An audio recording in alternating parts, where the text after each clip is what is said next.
Hey guys, welcome back. I'm glad you guys joined me for another video, and we are going to take a look at doing some designs on mason jars 4 different ways. So get right into it and I'll see you at the end. So admittedly, I used a lot of supplies for this project this time, and I am going to do better going forward with simplifying and being more minimalist, but every one of these came out really nicely. So this is going to be mason jar number 1. We're going to do a really simple kind of nautical theme with this one. We're just going to use some jute twine, and we're going to start it off with some hot glue just to attach it to the jar. Once you go around a couple of times with the hot glue, you really don't need to continue to attach the twine with the glue. You just want to make sure that you wrap it tightly around the jar and it will stay. Now once you get to the top where you are done wrapping the twine around, then you will want to go ahead and apply some hot glue again, just so that you make sure that the twine will stay attached at the very top. And on the final design with this one, you'll see that I actually added shells because it was too plain without them, and it really added to the nautical / beach vibes of this mason jar. I didn't film adding the seashells, but you just glue them on in any pattern.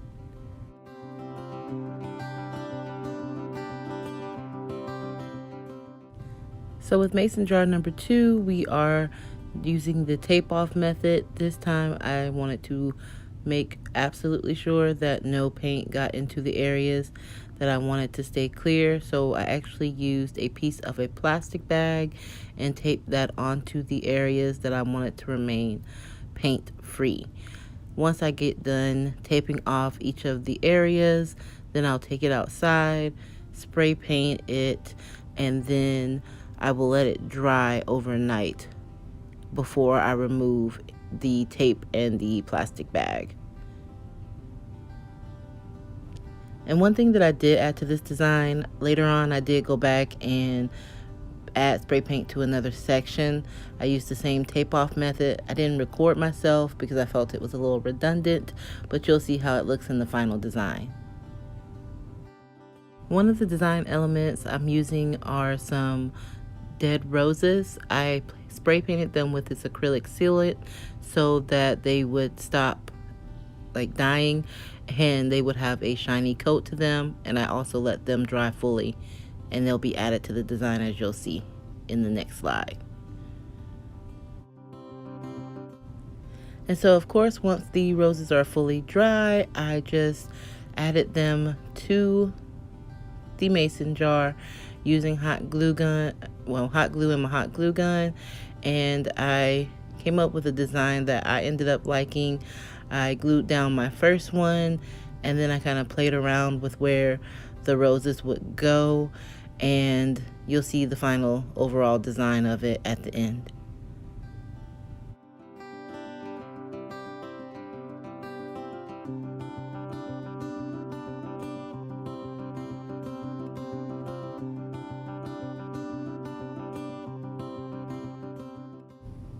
So with mason jar number 3, I wanted this to have more of a springtime outside kind of feel, and these would be perfect if you were having like a little garden party, or even if you're just using a picnic.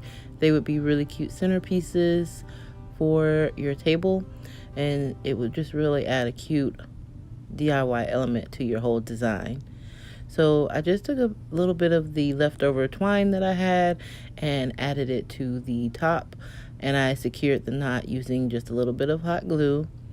And then I got these really cute butterfly decorations from Target in their little dollar bin section a little bit earlier, and I hot glued them to the glass as well, just kind of placing them wherever I wanted them. And then in the next slide, you'll go ahead and see that I am adding these stones that I also got at Target in their little dollar section, just kind of creating a garden feel, as though the butterflies were just flying around and landing wherever. And you can basically create whatever kind of design so that you get the look that you're going for. And it's really up to you to freestyle it and really make it your own.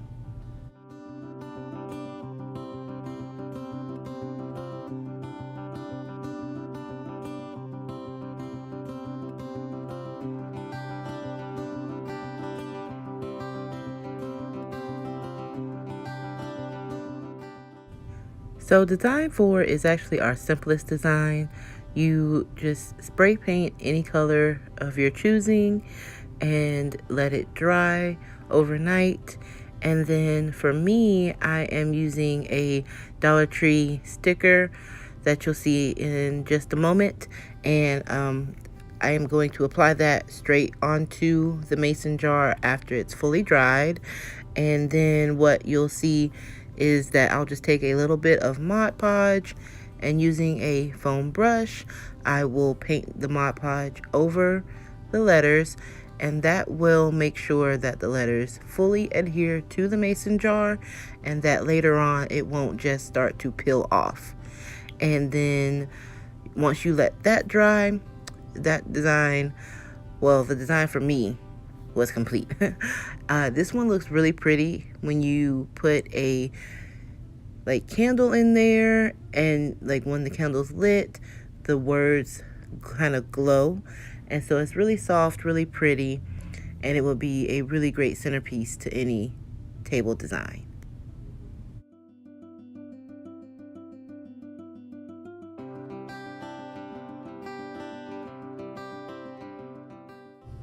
And so here is mason jar number 1 completed. Like I said, I added the shells because it just looked too plain with just the twine. Of course, if that's what you're going for, you can leave the shells off, but this really took this design over the top for me, and it's so pretty and beach themed.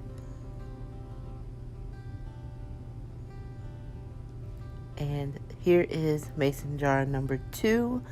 This one I thought was really different. It is more of a dark, kind of maybe goth theme, and I really like it.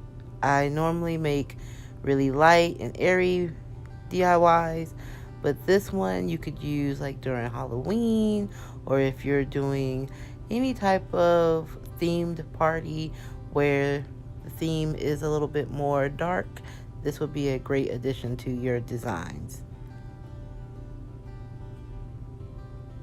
Now this is mason jar number 3, and this one is so cute.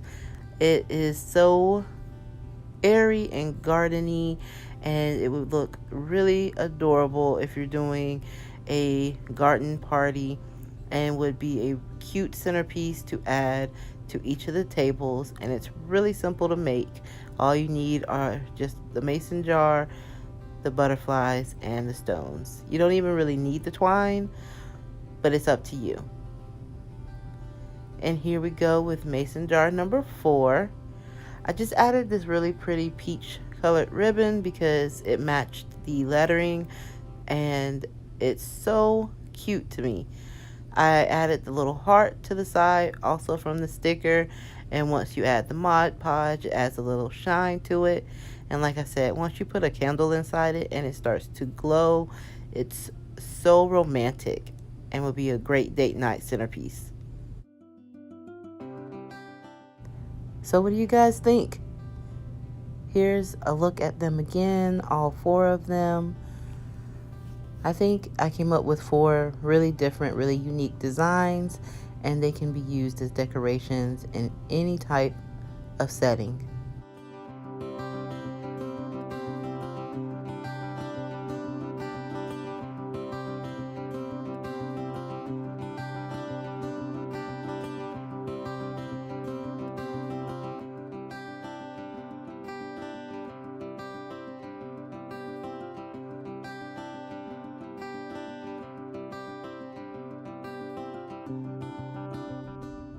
So I hope you guys enjoyed how those mason jars turned out this week. I liked that they kind of have a farmhouse kind of rustic vibe to them, and they would be really cute if you were doing like a picnic or if you guys were doing a themed event. Definitely keep these designs in mind if you decide to go ahead and recreate them. Make sure you guys tag me on Instagram. It's haiku_creations. And if you guys are enjoying these videos, go ahead and hit that thumbs up button for me, okay? These likes really are helping me get to the next level with my channel, and I want to keep growing bigger and better. I thank you guys for everything that you've done and so far in terms of subscribing and sharing the videos, and let's keep the momentum going. Go ahead and subscribe now if you haven't already. Hit that thumbs up button. Go ahead and leave me a comment right down below. Right there, you see it, I know you see it. And definitely make sure you guys go ahead and share this video. Your shares is what helps keep me going. Even though I really do enjoy making these videos, it's really nice to see when people are sharing my videos and helping me out just a little bit more. All right, guys, I hope wherever you are, whatever you're doing, you guys are having a great week, and always keep creating. All right, I love you guys, and I will see you next week. Bye.